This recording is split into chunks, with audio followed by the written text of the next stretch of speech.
Hey, what's up, folks? How's everybody doing today? Thank you for tuning into another episode of Rex. We're talking about random things. I decided I'm going to pivot my channel a little bit. I'm going to start making more martial arts and fight-related content just because, it's something that I really enjoy. I love it. I've been involved in martial arts since I was a little kid. As most of you know, I do train at Tampa Muay Thai.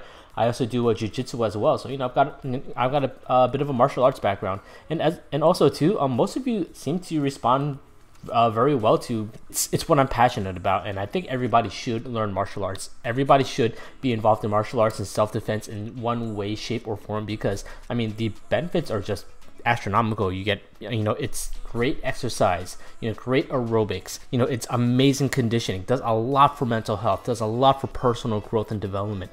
The benefits are endless. Now, I'm not saying that everybody should be a fighter, because stepping into a cage, stepping into a ring where you're going 3 to 5 to 12 rounds with somebody who wants to beat the holy hell out of you, that's not for everybody. You have to be a little bit crazy and psycho to want to do that.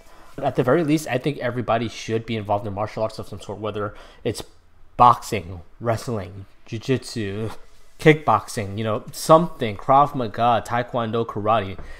Everybody should be involved in it one way, shape, or form.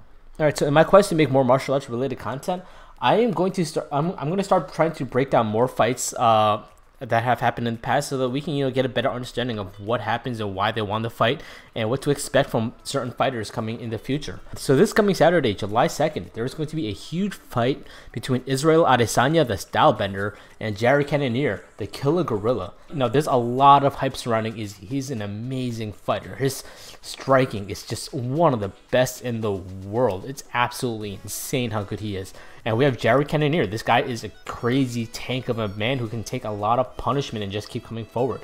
So what I want to do in today's video is I want to take a look at their fights. I want to break down their most recent fights, and take a look at them, see why they won, see what their skill sets are, see if we could point out some strength, see if we can find some weaknesses, and make a prediction about who we think is going to win.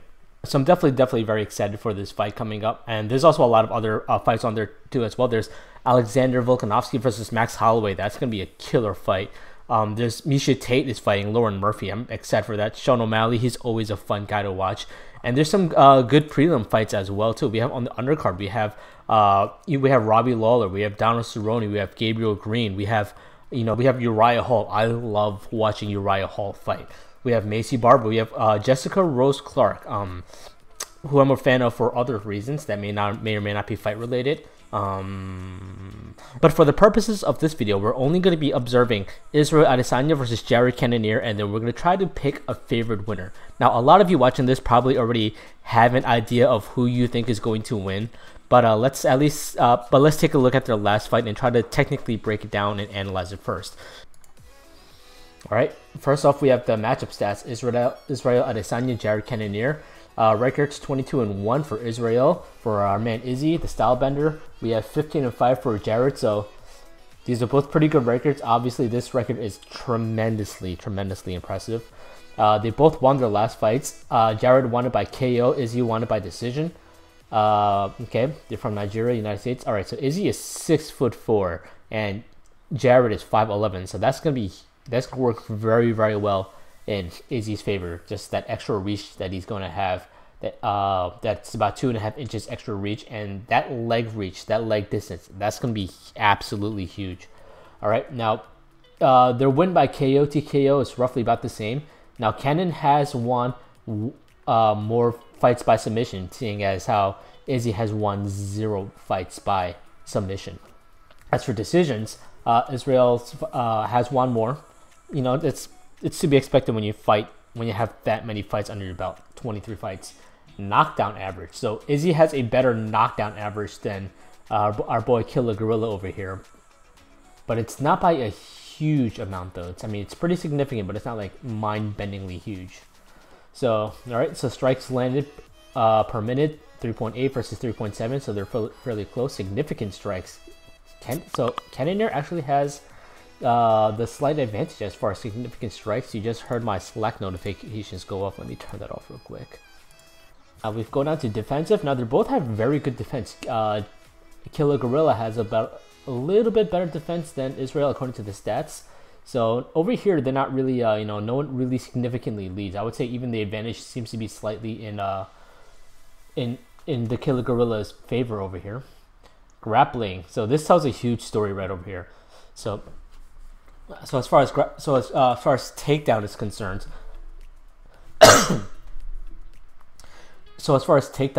our boy Killer Gorilla definitely has a way higher takedown average than Izzy, seeing as Izzy's is at 0. All right, let's get into this and let's see what our boy is capable of doing. All right, gentlemen, this is what you work for right here. You ready? Let's go to war. All right, so that's our boy Derek Brunson. That's our boy Killer Gorilla, Jarod Cannonier on the left, and our boy Derek Brunson on the right. So let's go watch this fight. Let's see if we can pick it apart. But if he struggles to get a takedown, it may be. So right away, I see that Cannonier's side-to-side footwork is actually really good. He moves. He's a really big guy, but he moves. He's very light on his feet. He's a very big guy, but he's very, very light on his feet, and he moves side to side very well. And he always keeps his head off the center line. So if we just go back a little bit, just watch a little bit. If he can get a takedown and set the idea that he can take Cannonier down. So you can see his head moves front, back, side to side all the time. So that's very good head movement on him. Makes him very, very difficult to tag. He will be on the path to victory. But if he struggles to get a takedown. And he's constantly stepping side to side. So you know, and you would expect to see these kind of things from the top level fighters. You know, the UFC represents the best of the best in the entire world. No offense to you guys at ONE FC, but I think the UFC skill level is still a little bit higher than what we see at ONE FC. ONE FC is really good as well too. It may be a peek into what this fight is going to look like. Well, the threat of the takedown is going to open up some strikes for Derek Brunson now. He's powerful, hits hard, and as we said on the walk, very confident. And he's not afraid to engage. Look at that. So that's really good. So he steps in, he misses a shot, but then he immediately ties up the arms because he knows that he can't get out fast enough. So he just ties up the arms, and then as soon as he's able to break away, he shoves them away and reestablishes his distance. So his range management is actually really good right now. Hard.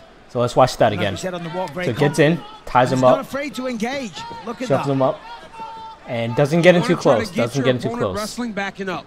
Very good. Backing you up and setting up those takedowns.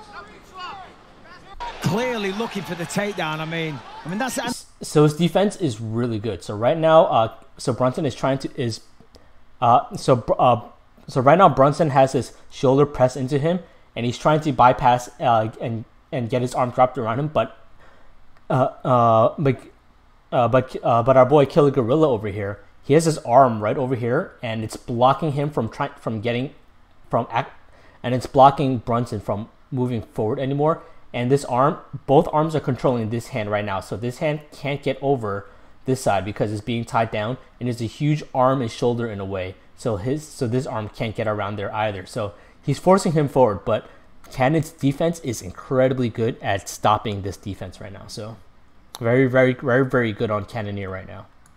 And that's his path to victory every time he fights. Always heavily depends on his wrestling. He knows his skill set, he knows his advantages. Yep. This is good by Brunson. Breaks free. Just really changing the finish. Oh, he's in trouble. He's in trouble. Oh, really good. Nice. All right, Cannon, what are you going to do? So important for defending. So he's not panicking. Oh, that was really good.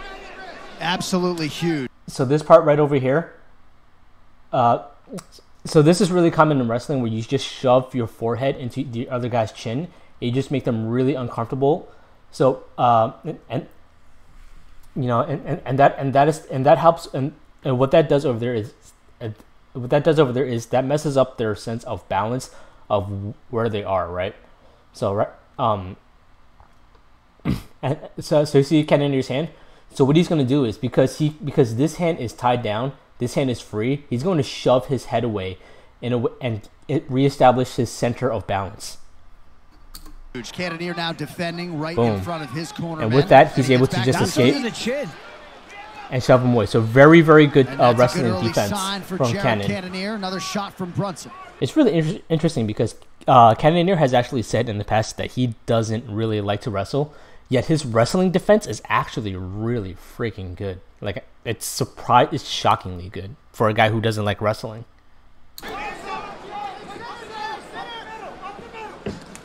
Ooh, straight down the middle. Nice footwork. The way... Because of the way Brunson Ooh. moves, it's a bit unorthodox. I just saw a really good elbow that nobody talked about. That one right there. Brunson moves, it's a bit unorthodox, right? So when you throw the return, he's gone. You can definitely see Kick Cannon in the is face. way more comfortable Absolutely. You know what I mean? Because he's dipping down low. being a striker than he is on wrestling. Brunson bullies his way in. To this point, Cannonier's done a really good job of defending these takedowns. Unofficially, I would say he's done an 6 incredible shots job from defending those Brunson. takedowns. And Cannonier stuffed 5 of them. Nice left hand there for Derek. But Brunson sticks with it as well. You know, he isn't going to fade, and he isn't going to get tired. Nice left hand there by Brunson. So Brunson keeps shooting in, and he keeps aiming for these takedowns. But Cannonier, he's able to react, and he steps back just in time to stop the takedown from taking full effect. So he still gets caught up in it, but he gets his hand in between the bodies just in time to really stop Brunson from taking full control. So it's, again, just his takedown defense is incredible. See, he brings him right back up, and as he brings him up, he starts throwing knees at him, and he starts throwing chops up at him. And because his forearms are in the way, Brunson really can't react, and what started out as a Brunson advantage quickly shifted into a Cannonier advantage because there's no uppercuts that are going through this right now. This arm is too tied up, and this hand is tied over here. There's Cannonier pretty much let him get him on the inside with a level change, and they just brought him right back up to his feet. So super duper sick. A nice left hook on the break there as well for Brunson. Brunson's actually a pretty good wrestler, but Cannonier's just wrestling defense is just next level. Yep. Beautiful overstep there by Brunson. As I say that, he gets taken down. Oh, he's gonna step Passed him out. Oh, Wow, oh, Derek passed Brunson. him. And this is just what he did to Darren Till. Got the mount, pounded away. Darren turned to avoid the punches, and he locked in the rear naked choke. This is classic Derek Brunson, man. It's because the moment Jarod misses, Derek's on his legs. Oh, Beautiful counter from Brunson. Now oh, and he got his back. But there's 17 seconds. He's on the mount. Brunson's gonna flatten them out. Oh, he's got the choke. No, no, that's not deep enough. That's not deep enough. He'll be fine. Fine. That's not deep enough. Only just. Wow. Wow. All right, Saved let's. by the Second to the right. All right, let's take a look at that again. What happened there? misses. Derek's on his legs. All right, so he's charging in right now. His head is fully extended, and his whole chin is exposed. This is actually really bad because when you watch, because the sign of a really good fighter is they're able to constantly maintain their center of gravity behind their knees. So right now, his whole center of gravity is in front of his knees, which has him completely opened up, and he's gonna pay for it right here. Boom. So he just clips him really hard with the right. Oh! And that's what dropped him. And he felt that drop too. So Brunson immediately rushes in Beautiful counter and from just Brunson. takes his Now trying to back. take the back. He's got him mounted. McCannon's fighting. Oh no, McCannon turns over a little bit too soon. Oh, he's got the choke. Oh, he's 5 gonna. seconds to the right. So the reason that this isn't good enough is because the arm is still over the chin. A good rear naked choke, the arm is underneath the chin and the head is lifted up a little bit, exposing the throat. So you can see that he's choking on the chin right now. So the best he can hope for right now is a neck crank, and he knows that there's no more time, so that he has to hold onto this until the remainder of the round and try to drain Cannonier. So he's not trying to finish him right now. He's just controlling him. And Cannon knows that, so he's gonna not panic, which is the sign of a really good fighter in a really bad situation like this. If this was like a minute into the round where there was still like 2, 3, 4, 5 minutes left, they would both be behaving very differently right now. But they know that they're at the end of the round. He's like, all right, I just need to calm down. I just need to not tap right now. And Brunson knows he can't finish him right now, so he's just going to try to tire him out. Cannon is not going to be tired out from this, though. He'll be a little... It's uncomfortable, don't get me wrong. So this first round definitely went to Brunson. We'll see if Cannonier can survive. He's fine. Yeah, he's fine. Only just. He's squeezing hard. Don't get me wrong. He's squeezing really hard, and it really sucks. All right, here we go, round 2. Immediately goes for the single leg. Immediate shot here from Derek Brunson. Freaking wrestlers, man. Right away, Derek Brunson got to the high cross, got the finish, and he's got Cannonier on his back right away. Oh, yeah. Well, one thing for Derek Brunson is he can't... So it's really good. He's keeping his hand tied to his head at all times so that Brunson can never ever get head control.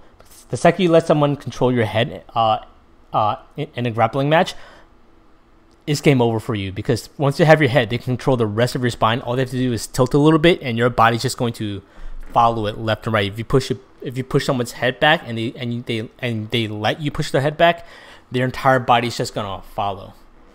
So, but just by doing this, it makes it so that the other arm has a lot of trouble reaching over, reaching around, and just trying to control the head. So, very, very good defense from Brunson right now. His wrestling defense is really, really good.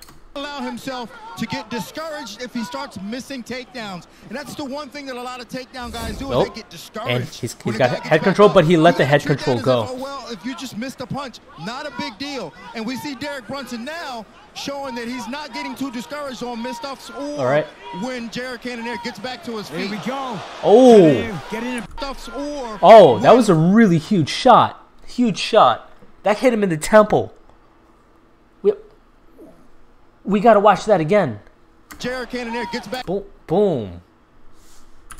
Showing that he's not getting too discouraged on missed-ups or when Jarod Cannonier gets... Ooh.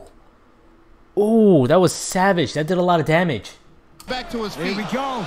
Cannonier. And he ran across the ring. That's how bad it was. Cannonier, though, is caught. That's the best he's got. I'm like, well, that's pretty good. He's in trouble. He's not moving as fast. Yeah, but he's not moving as sharp. He's dazed. You need to be concerned. But Mike, look at Derek. Look at Derek now. He's kind of falling into those takedowns. It's not good. He's got to correct that body language. Because the way he's leaning. So again, that punch was way too forward. He's completely open right now, and the only reason he's doing this is because he's completely dazed. His body control is 50% gone right now. This is really bad. And Cannon over here, he's just watching this right now, and he's just taking in data. We just saw in the monitor here, Cannonier landed a big shot, big right hook. You guys just saw that? It's freaking announcers. There it is again. Brunson's moving very slowly. Yeah, he's moving weird right now. Yeah, he's dazed. He's got to correct that He is really hurt. And this is like kind of the openings that he would leave in the past. Yeah, just like that. That's when Adesanya knocked him out, leading with the chin, getting overexcited. That defense from Cannonier is incredible. He picks his hands up very quickly. In the eyes, you can see it. Always keeps his hands up. Always keeps them moving. There's a good right hand. And he doesn't over-engage. He sees that Brunson is hurt right now, but he's not going for the kill. He's just going to slowly weather him out. Takedown attempts have stopped. Keeps moving his head. Nice little right hook there. Doesn't engage. His just distance manages. He said he hates wrestling, but doesn't over-engage. Love it in a weird kind of way. Went out and bought himself some wrestling shoes. He said, wrestle, wrestle, wrestle. That's all. Nice connection by Cannonier, who can also lean on the... Another thing that you can tell when somebody is actually really hurt is you look at the way their footwork moves. Grown to love it in a weird kind of way. So usually when you're,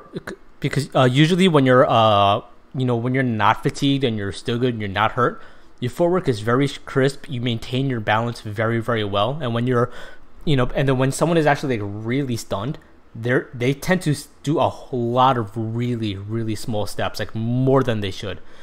You should do small steps, you know, when you're fighting, but you know, but they're short and they're controlled so that you know where you're going. When you're dazed, you typically do a lot of like random steps that don't make any sense. And I'm watching Derek's footwork right now, and it doesn't make any sense to me. But Cannon's footwork, it's all it's very solid. You know, he maintains his structure, he maintains his stance, and he maintains his balance. So just carefully watch their footwork from this point forward. He went out and bought himself some wrestling shoes. He said, wrestle, wrestle, wrestle. That's all this training camp has been. Nice connection by Cannonier, who can also lean on the heart of a lion if need be. You can see the frustration in Derek's face. There's like a lot of tiny footwork steps that I don't know why he's making them. And it throws him off balance a little bit more. Derek can't get discouraged and start hanging his chin up in the air. But then Cannonier, that is what used to get him in all kinds of trouble. He doesn't make that as many steps, but when he does, they're very, very purposeful. The thing that makes Derek so great is the threat of the takedown. You know, he's a complete mixed martial artist, and yeah, like those tiny little steps to the side. Just tiny little steps to the side. Landed a beautiful jab from the southpaw position. Those are the signs of somebody being stunned. There's a good right. See, but when Cannon does small steps, he's advancing his position and he's reacting to Derek. Even just the way he's breathing doesn't look normal. And Jarod is defending these a lot. Oh! And Jarod is defending these a lot easier. That elbow was crazy. And an ear. And Jarod is defending. Oh my God, that clinch. That was so how did that elbow land? So let's watch this again. So right now, Brunson has him up against the fence, but you know, he's trying to control this arm, but the angle is a little bit wrong because his weight is over here, but then this arm is trying to control this one. Well, his weight is going to win out against this arm, and with him controlling his side right over here and this arm just being down, it's not really holding on to anything. Cannonier comes out of this clinch as the winner, and he moves him, and this right over here is incredibly dangerous. Once he has the back of his head, and you can't see it right now, but his forearm is up against Derek's collarbone. So which is in Muay Thai, which is one of the most dominating positions that you can have. Because from this position, you can start throwing punches, you can start throwing elbows, and they don't get the benefit of getting their head whipped back. No, they're taking it full on force right over here. And also with that, I can easily tilt your head over because your head is at the top of your spine, which is your spinal column, and by tilting your spinal column to the side with that much weight on top of my weight on top of you, it pulls your body to the side and I can control you however I want to. And then with that, I can start throwing knees at you, I can start throwing elbows at you, I can dump you to the ground if I wanted to. So Brunson is in a lot of trouble right now, and the biggest indicator of that is the fact that both of his hands are down. When somebody has you in a clinch, you need to be fighting for center control. So like this, he needs to break that arm. And you break that arm by taking your hand and you smash the other guy's elbow upwards, thereby letting go of your head, and then you try to get center control and you either shove them away or you just uppercut them as hard as you can. But his hands are down, he's in his clinch. This is gonna be over very soon. So they're fighting, but again, so now he has both hands around his head. This is the worst thing that could possibly happen to you inside of a clinch. So both hands controlling the head, and the reason this is bad is because it's because from here I can just throw boom elbows, I can throw knees at you, or I can just tilt you to the side. So right, and this allows him to throw the elbow. Boom, that one right there. And that's over. Body kick from Cannonier, just missed with a right hand. Good tank. Feels like the but that elbow, boom, and it dumps him. This is it. Boom. And that's over. That's over. Beautiful, beautiful execution. Beautiful, beautiful finish. So the reason why Cannonier was able to pull off these moves is because of how good his wrestling defense is. When somebody's wrestling you and they're trying to control you, it's, you know, and you let them control you, that's pretty much game over for you. That doesn't really need to be said. But if you can control them from controlling you, well, now they're playing into your hands, and if you're and because his defense is that good, it opened the doors that he knew for that right hook, and he knew how to operate under pressure. So top level fighter. So this was Cannonier's latest fight, and he looked spectacular in this one. His defense was incredible. His positional awareness, just dynamite. His just wrestling, defense, striking, all there. Very, very well-rounded fighter.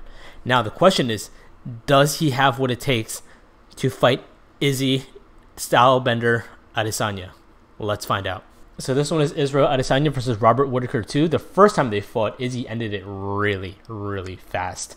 But then, it was because there was a lot of hype around it because everyone said that Whittaker was going to be the guy to take him out. But then he got dropped really fast. He didn't really get a chance to showcase what he was capable of. So then he was able to negotiate himself a rematch. And this is their latest fight from UFC 271, I believe. So, all right. Once again, thank you. Shout outs to the UFC for making these available and free to watch. Let's dissect them together. UFC 271, the main event is upon us. Follow my instructions. You're gonna keep it clean. Touch gloves, let's do it. Woo! Here we go, folks. Paper UFC beats middleweight rock. Championship on the line. Not lands for Whittaker over his last 3. Landed 6 of them, but we'll see how much he chooses to. So this goes back to what I was saying earlier before about when you see that guys are really, really in shape. Granted, it's only the first minute of the fight, but both of their leg movements already, they're taking those short steps, but they're advancing position, and what they're doing right now is they're just throwing a lot of feints, and Adesanya's throwing a whole lot of feints right now, which makes him very, very difficult, very, very difficult to read. It's easier to get back up, but out in the center of the... He's also not staying in the same stance for very long, so he's constantly switching from southpaw to orthodox, which anybody who's ever fought someone who's opposite stance from them knows how annoying it is, especially if you're a regular and you're fighting a southpaw guy. So by constantly changing it up and by still showing how comfortable he is, Whittaker actually has no idea what to do right now. You can see in his face, he's like, what the fuck do I do? The octagon, if he can get him to defend some shots and then run through him, the takedown's going to present itself a lot easier.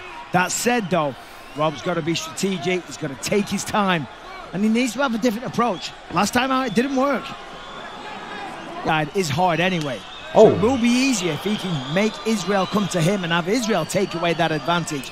So Israel is controlling this first round completely so far. He is not engaging very often. Most of the time when they're striking right now so far, Whittaker is striking first, and Adesanya just gets out the way, and he's not counterpunching at all. All he's doing is reacting right now, and he's making Whittaker come to him, which is incredibly, incredibly smart. But every so often, he'll engage first, pretty much like 1 in every 10 times. So Whittaker goes to Adesanya a lot more than Adesanya is going to Whittaker right now, and and what that does is that preserves energy on Adesanya, and also makes it so that he's not giving Whittaker a lot of information, such as distance managing. So Adesanya knows exactly how far his reach is. So he's measuring a lot less, only because he doesn't have to measure, because he knows his distance. He also knows he has the reach advantage as well. So if they both threw a jab at the same time, his would land first from this distance, because Whittaker has to take a whole extra 1 step just to land the same jab. So he knows that's to his advantage, and he's utilizing it very, very well.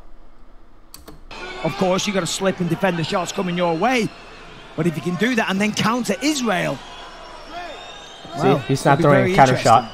I'll just get out the way. Such a nuanced striking approach from Israel Adesanya. And I've fought guys like this. It is really freaking annoying. Feints and reads and way over my head, a lot of it. Guys with like 5 inches reach on top of me. Adesanya is constantly switching stances. He's never in one position too long.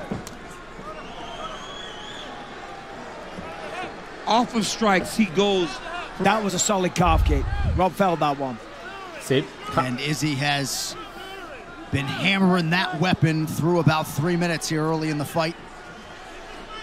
So the thing that makes Izzy such a huge fan to a lot of fighters is because Izzy is not only is he highly athletic and very, very skilled, the reason he's called the style bender is because he constantly throws in like random poses that to most viewers they go, oh, he's flexing on them, but what he's really doing is it's just another form of confusion, another form of hypnosis, if you can call it that.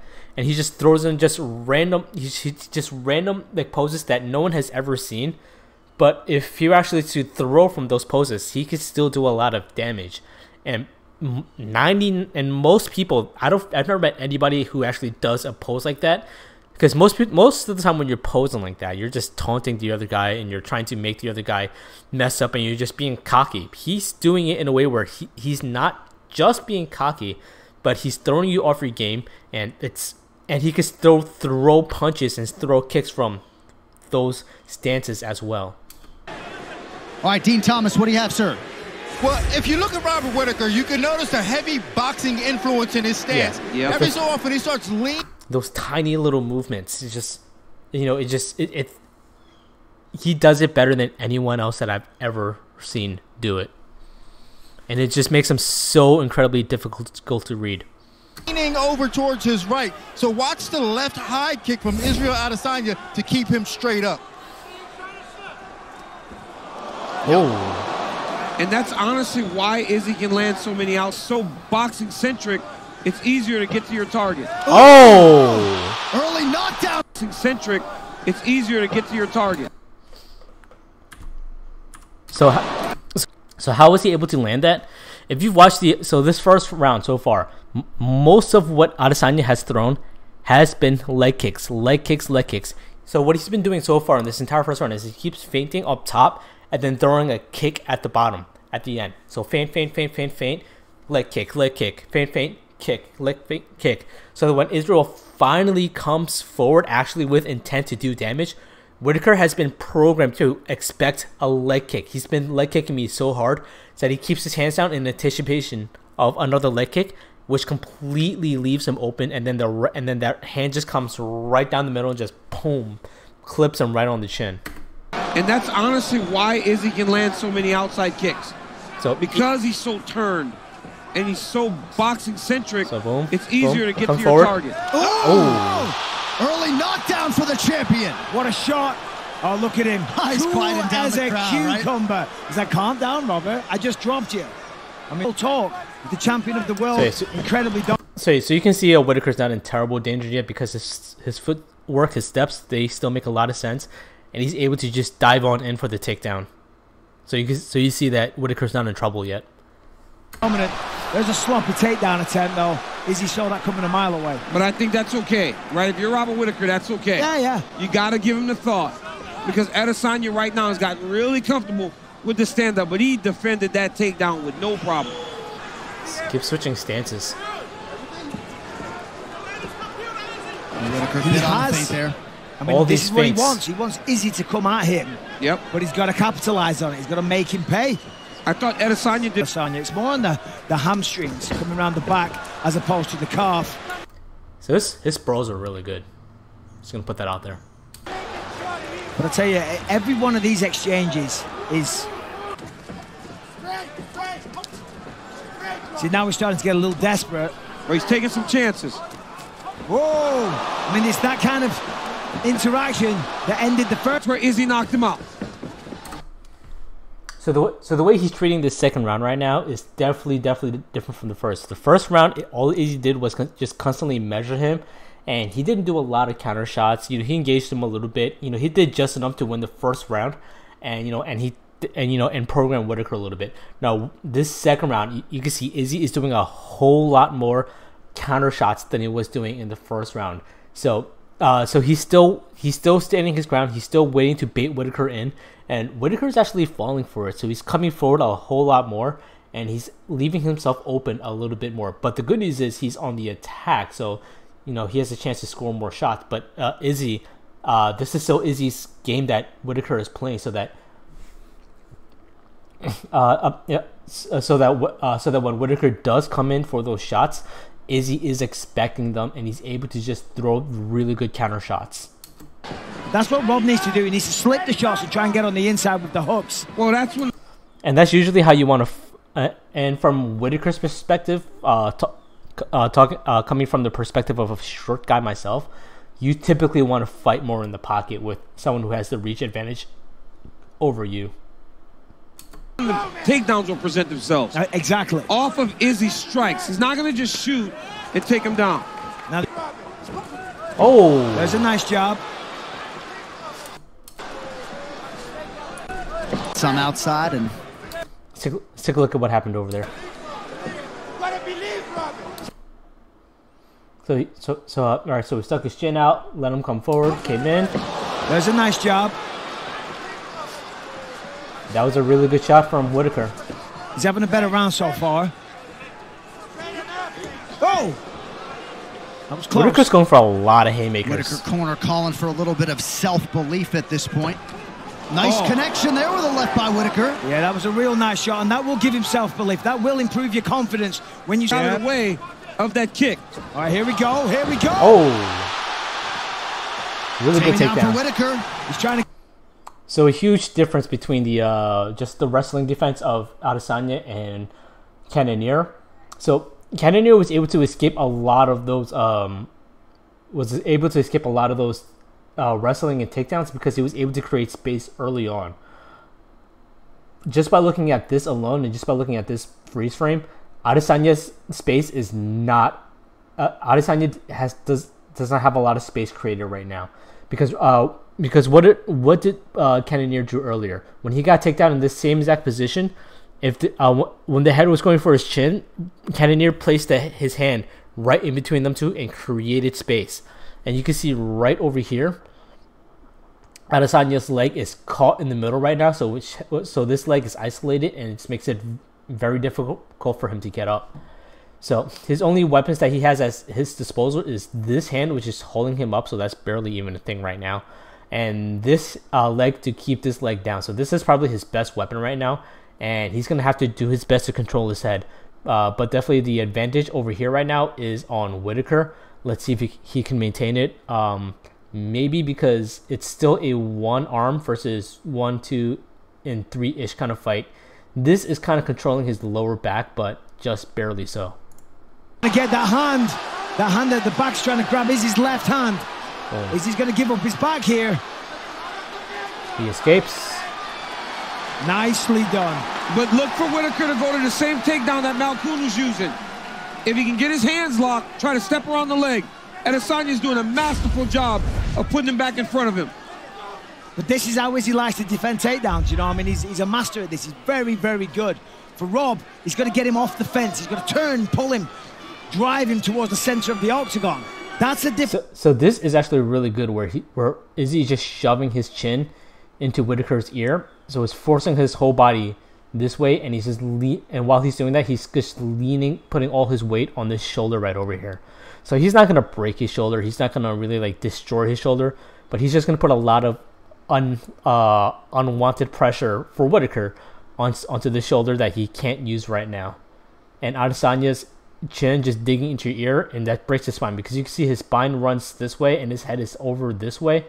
That's just a curve that's just really unnatural and extremely, extremely uncomfortable. Versus you can see his as you can see that his geometric shape is really strong right now. So Whitaker did have the advantage before, but he gave it up to Adesanya right now, and Adesanya is in control right now, even though his back is against the cage. From ball game completely.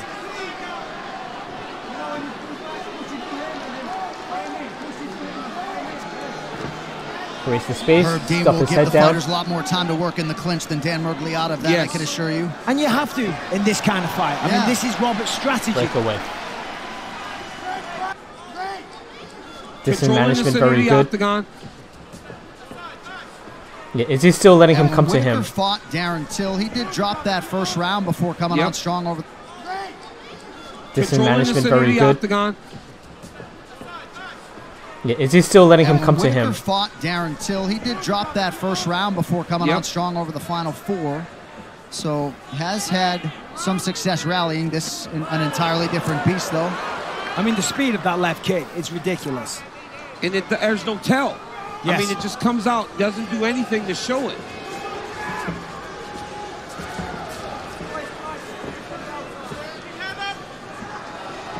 Ooh.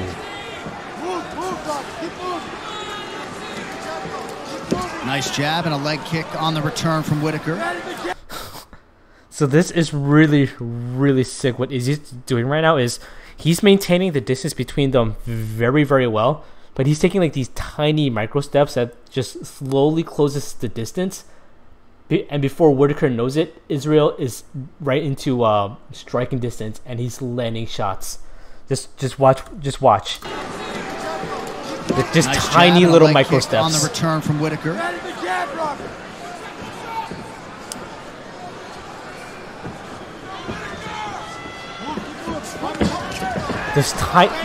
Those tiny little micro steps just allows him to really close that distance ridiculously well, ridiculously subtle. Because if he takes 6 inches, if he takes a half a foot step forward, 6 inches, then Whitaker takes 5 inches back. He just gained an extra inch, and he just does that in such a subtle way that Robert can't even tell what's going on. Because from this distance, it looks like, from this distance, neither one of them are really gonna land a shot.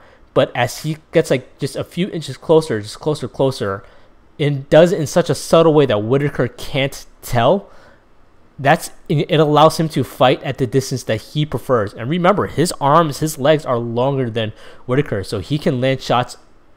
So the distance that he needs to close to land a shot is way smaller than what Whitaker needs to land a shot, and he's using that to his advantage, incredibly intelligently. He's close. I'm surprised you don't see a level change when he's in like that and he's throwing the shots and he's in close. Yes. Rob had, because he didn't get any the round he had before. None in round 1. 0. So that thing that he just did. So again, that thing that he does right there. That's part of his style bending thing, where he just picks his hands up like that for no reason.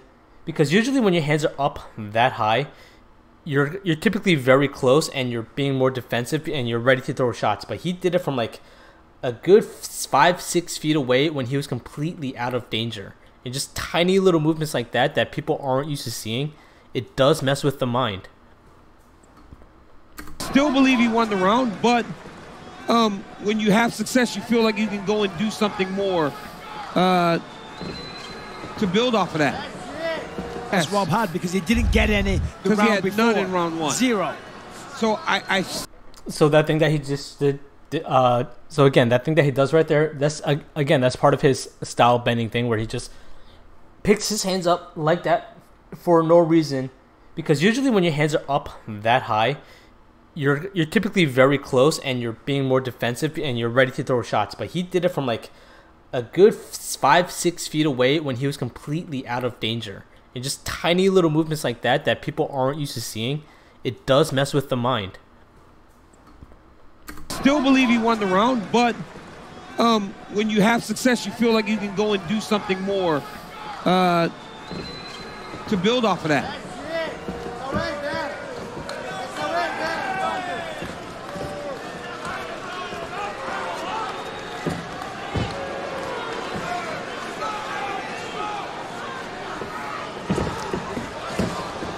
Nice footwork. Whitaker a touch hesitant here early round 3. So what Whitaker seems to be doing is he's waiting for Izzy to just switch his stance a little bit, because he sees that Izzy switches stance a lot. He stays in his orthodox stance a lot more than he does his southpaw. But when he goes for the southpaw, there's a bit of a weight shift, and that creates a small opening. And Whitaker seems to be trying to really try to take advantage of that moment, because that's when Izzy's at his most vulnerable. Will it work? We'll see. Hard to blame him given all the long-range weapons coming back. Here's extended up and not straight ahead. Oh, that's a good job. Both guys landed big shots there. I think Izzy's hurt more though. Powerful though. You heard that one. Yeah.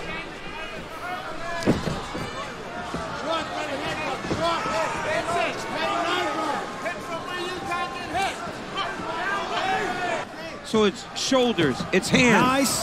There's a lot of different things that he does. Oh, nice knee. Yeah, great defense. It's outstanding. Yeah, no, it was a big first round, but 2 and 3 I've got Izzy ahead. That's big. That's big for Robert, but he's got to hold him down.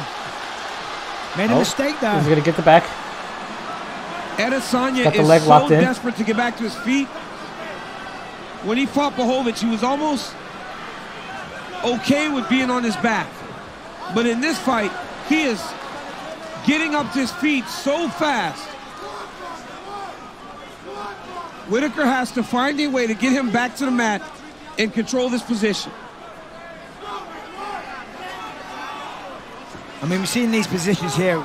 Izzy is able to defend all of them, able to get back to the feet, able to, you know, use the hips to stay on the feet, and that wasn't the case against Jan Blachowicz, you know.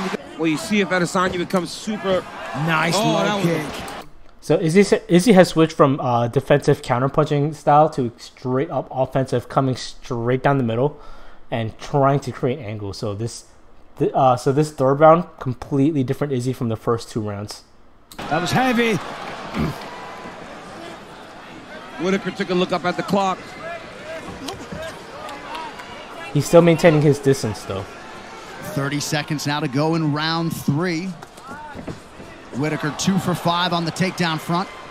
That was a stumble. Rob's doing a good job. He's just a little behind.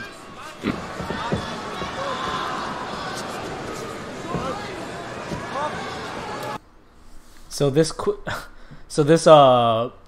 quick step forward and back thing, this is something I do a lot in my Muay Thai.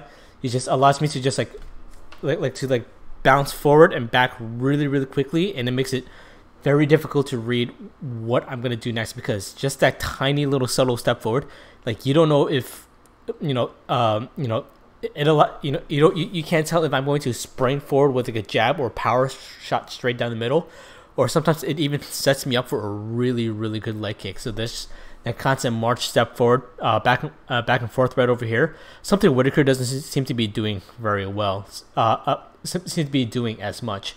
And you can see that because Izzy is on his toes a lot more than Robert, who's actually very flat-footed for the majority of the fight. Izzy is just that makes Izzy just a little bit faster than he normally would be against Whitaker.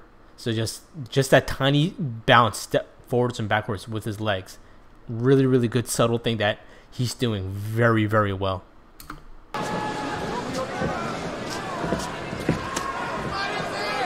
Body kick partially lands for Adesanya. Once again in perpetual motion when it comes to his footwork, his stance.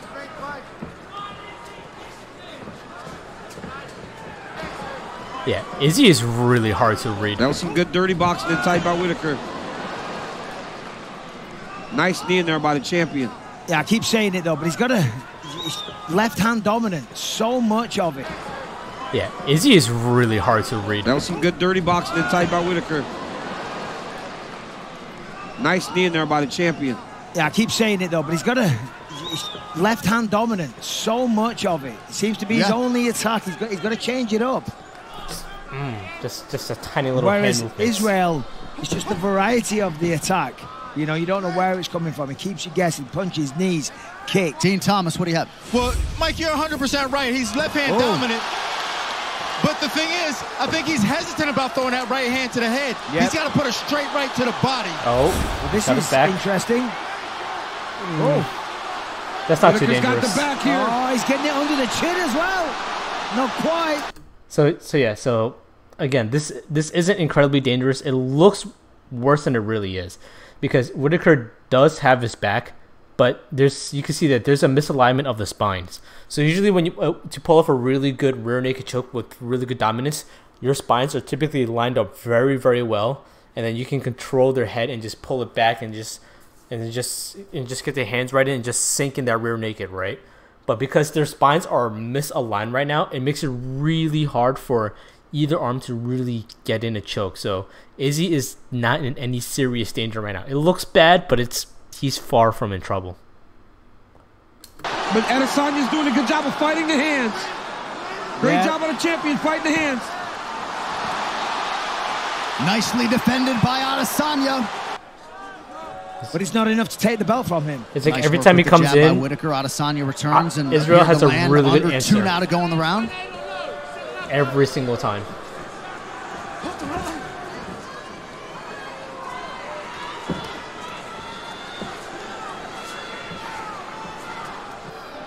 That's a good shot by the Reaper. Little uppercut in tight, dirty boxing. Yeah.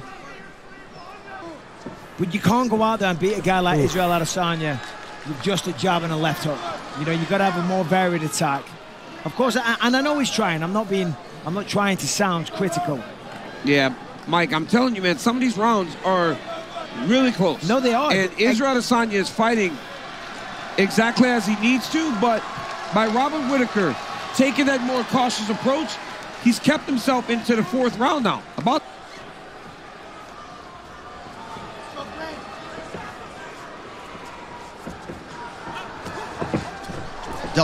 For every single 1 step that Whittaker takes, Adesanya is doing about 3. So every time Whittaker bounces like 1 step forward and back, Israel's bounce forwards and back 9. So for every single time that Whittaker has done a step forward of forwards and back, like 1, 2, Adesanya has done about 6 of those. So just that alone gives Israel just a little bit more of an advantage whenever they get into a flurry, because that means he moves around a little bit more. He can close the distance faster than him. So just tiny little things that just give Izzy an advantage. Jab there from Whittaker. We're in the round 5 now, in a fight where the rounds have been close. Robert Whittaker has done a lot of good things since round 1, but Israel Adesanya has completely stayed true to who he is. Just like that, forward with the legs right there. Completely just that right there. He took 3 steps forward really quick. That back leg hasn't moved. Just those 3 put him from here to over here, which put his fist from landing right there to right over there. He just closed the distance, just lightning fast. It's absolutely stunning the way he does it. I have no idea how he does it. I can't do it. I've tried that before, and I've eaten shots to the face. I don't like eating shots to the face. Stayed true to who he is. A lot of kicks for Robert Whittaker. But you could just see the speed of his footwork. You don't know how these rounds are getting judged. Go again. Roberts isn't bad either. Can't let him off the hook. That one kind of stunned him a little bit. But he's just not able to close the distance quite like what Izzy can. Just that little march forwards and backwards with his feet. Adesanya measured at levels. Whittaker is trying to keep up with Izzy's footwork, but Izzy's footwork is just too. It's just too good. Adesanya's doing a good job of defending, but Whittaker giving him that takedown fuel again is a very positive thing. Just watch the footwork right now. Watch the footwork. Bounces forward, 1 step forward. Oh, poked him in the eye. Throwing that, he leaves himself open. That's what Adesanya catches. I like the way he does that. With his counter right hook. All right, I'm coming in. You better be ready. Final minute. Whittaker in on another takedown. Adesanya stays upright. I mean, this is a good round for Whittaker. A really good round for Whittaker. He's won this round, I'd say. I'd agree. And if you thought he won round 2, now you're looking at a fight that could come down to one of those middle rounds being scored however it was seen.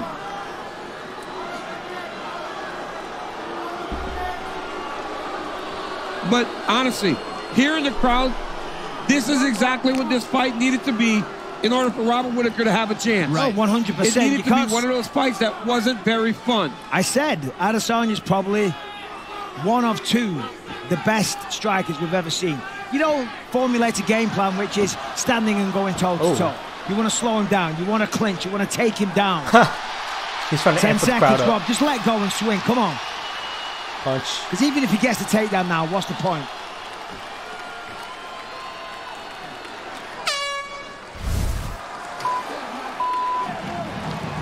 Brilliant. Nice to see them bury the hatchet, so to speak. Israel Adesanya and Robert Whittaker. That was a really good fight. I enjoyed that a lot. Very high, very technical, a lot of skill. Very curious to see. All right, so that was it. So we just reacted to both fights back to back. And what do we think is going to happen? Well, here's what I've noticed. So Brian Cannonier, he's a very good technical striker, very comfortable in the stand-up game, very good at keeping his head movements.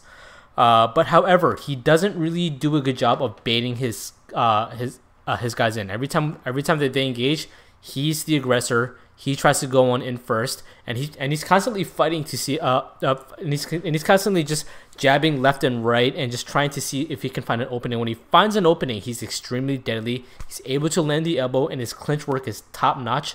And his wrestling, his defensive wrestling skills are very, very good. We didn't get to see a really good showcase of his offensive wrestling, but his defensive wrestling is ridiculously good.